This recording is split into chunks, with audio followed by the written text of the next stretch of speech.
Again PD group of ITI के digital platform पर आपका स्वागत है।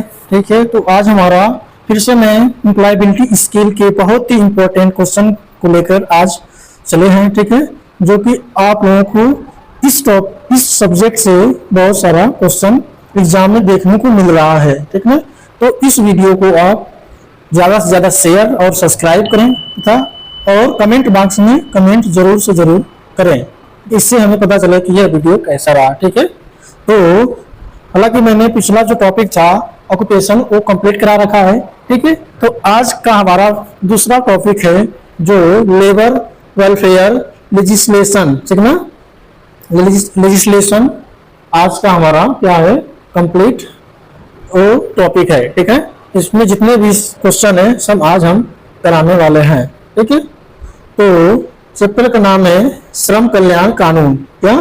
श्रम कल्याण कानून। ठीक है ना, इसमें पहले ही इसमें कुछ इंपॉर्टेंट रूल दिया है जो आप लोग को विशेषकर एग्जाम में पूछता है। जैसे पहला क्वेश्चन, कारखाना अधिनियम 1948 के अनुसार कारखाने में कैंटीन की व्यवस्था की जानी चाहिए यदि श्रमिक से अधिक है। इसका मतलब यह हुआ कि अगर कोई कारखाना है तो एक्ट 1948 के अनुसार, ठीक ना, 1948 के अनुसार उस कारखाने में क्या होना चाहिए, तो कैंटीन की व्यवस्था होना चाहिए। लेकिन वह संख्या पूछ रहा है कि कितनी संख्या अगर किसी कारखाने में होगी तो उसमें कैंटीन को क्या होना चाहिए, उपलब्ध होना चाहिए। जैसे ऑप्शन आपका दे रखा है 100, ऑप्शन बी दे रखा है 250, ऑप्शन सी दे रखा है 500, ऑप्शन डी दे रखा है 1000। ठीक ना, तो इस अधिनियम के अनुसार किसी कारखाना में जब 250 से अधिक श्रमिक काम करते हैं तो उस कारखाने में क्या होना चाहिए, कैंटीन की व्यवस्था होना चाहिए। तो इस क्वेश्चन के अनुसार हमारा आंसर बी होगा। ठीक है, क्वेश्चन नंबर 2 दिया है, फैक्ट्री एक्ट के तहत महिलाओं के काम करने के समय पर प्रतिबंध है। ठीक है, इसका मतलब यह हुआ कि जैसे मान लीजिए कोई कारखाना है या कोई फैक्ट्री है, उसमें एंट्री का टाइमिंग दिया है मान लीजिए कि 6 बजे और आउट का एग्जिट का टाइम दिया है 5 बजे, तो 5 बजे के बाद वो महिला को काम करना क्या उस कंपनी में प्रतिबंधित है, ये एक्ट के अनुसार है। ठीक ना, अगर इसके बावजूद भी कोई कंपनी कराता है तो वो क्या रहेगा, इलीगल तौर पर काम करा रहा है। ठीक ना, लीगली नहीं। ठीक ना, तो इस क्वेश्चन का ऑप्शन है सुबह 5 बजे से पहले और शाम 7 बजे के बाद। बी ऑप्शन दिया है सुबह 6 बजे से पहले और शाम 7 बजे के बाद। सी ऑप्शन दे रखा है सुबह 6 बजे से पहले और रात 8 बजे के बाद। डी ऑप्शन दे रखा है सुबह 7 बजे से पहले और रात 8 बजे के बाद। ठीक ना, तो इसका आंसर क्या होगा, तो इस क्वेश्चन के अनुसार हमारा क्या होगा, बी ऑप्शन बेस्ट होगा। ठीक ना, बी ऑप्शन हमारा अच्छा है। ठीक ना, यानी सुबह 6 बजे से पहले और शाम 7 बजे के बाद तक काम करना है। आगे चलते हैं क्वेश्चन नंबर 3, कारखाना अधिनियम के तहत श्रमिकों के साप्ताहिक घंटे से अधिक नहीं होने चाहिए। ऑप्शन ए 60 घंटे, ऑप्शन बी 50 घंटे, ऑप्शन सी 48 घंटे, ऑप्शन डी 40 घंटे। ठीक ना, तो इस क्वेश्चन के अनुसार जो कंपनी का क्या होता है, एक्ट होता है कि इस कंपनी में एक हफ्ते में इतने घंटे काम करना चाहिए और इससे ज्यादा नहीं। ठीक ना, तो कितने घंटे काम करना चाहिए इसी कंपनी में एक वीक में, तो कितना होना चाहिए, 50 घंटे। ठीक ना, कितना, 50 घंटे श्रमिकों के साप्ताहिक घंटे से अधिक नहीं होना चाहिए। ठीक ना, तो हमारा इस क्वेश्चन का क्या हो जाएगा, आंसर बी ऑप्शन होगा। ठीक है, क्वेश्चन नंबर 4, ILO का विस्तार क्या है। ठीक है, कुछ ऐसे रूल बनाए गए हैं, ऐसी संस्था है जिसको वह क्या करता है, उसका पूर्ण नाम पूछता है। जैसे ILO हो जाएगा, BIS हो जाएगा, ठीक ना, ISO हो जाएगा।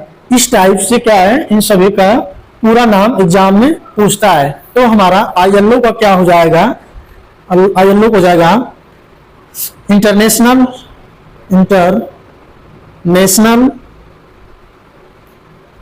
लेबर ऑर्गेनाइजेशन, ठीक ना। BIS क्या होता है, bureau of standard,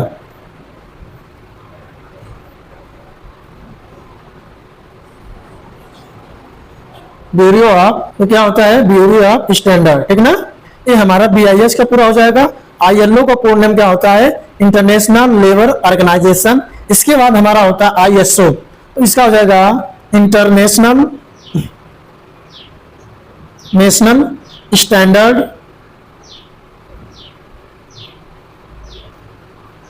organisation,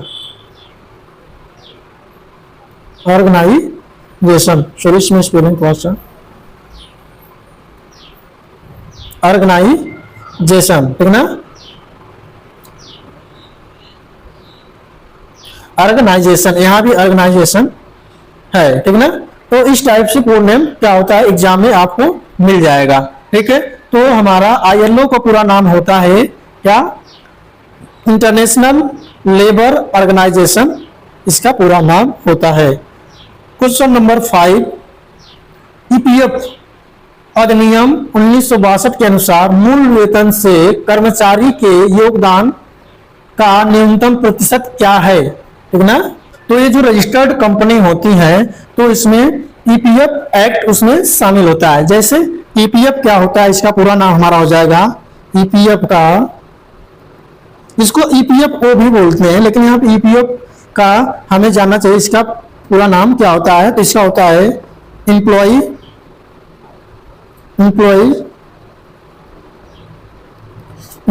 provident fund, इसका पूर्ण नाम होता है। लेकिन कभी कभी आपको देखने को मिल जाएगा उसके साथ में वो होता है, उसका हो जाएगा मतलब ऑर्गेनाइजेशन, क्या हो जाएगा, ऑर्गेनाइजेशन हो जाता है, ठीक ना। यानी कि जितने भी रजिस्टर्ड कंपनी होती हैं, ठीक ना, तो क्या करती हैं कि कर्मचारी के वेतन में से कुछ अमाउंट क्या करती हैं, फंड के रूप में सेव करती हैं। फिर जैसे एम्प्लॉय क्या होता है, रिटायरमेंट होता है, तो उसको PF के रूप में, EPF के रूप में मिल जाता है, ठीक ना। तो 1962 एक्ट के अनुसार कर्मचारी के योगदान का न्यूनतम प्रतिशत कितना होना चाहिए, तो कितना होना चाहिए, 12%, कितना, यानी किसी कर्मचारी का वेतन मान के चलिए कि जितना भी मिल रहा है उसका 12% किसमें करके चला जाएगा, उसके यानी EPF में चला जाएगा, ठीक ना। 21 एक्ट के अनुसार आ रहा है, तो ये 1962 के अनुसार, ठीक है।